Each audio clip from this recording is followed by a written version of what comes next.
1951ஆம் ஆண்டு முதல் திராவிட முன்னேற்ற கழக மாநாடு. அண்ணா அவர்கள் பேசுகிறார். இந்த நேரத்தில் தலைவர் பெரியாரையும் நினைவு கூறுகிறேன். இதே மேடையில் நமது தோழர் ஜீவானந்தம் இருக்கிறார். நாங்கள் வேறு வேறு இயக்கத்திலே இன்று இருக்கிறோம்.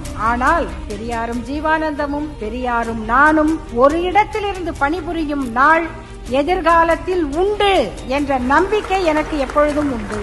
நாங்கள் மூவரும் சந்திக்கும் ஒரு முகாம் ஏற்படத்தான் போகின்றது. இதுக்கப்புறம் சொல்றதுதான் முக்கியமானது. பொதுவுடைமை முகாமாக கூட அது பெயர் பெறட்டும், நான் கவலைப்படவில்லை.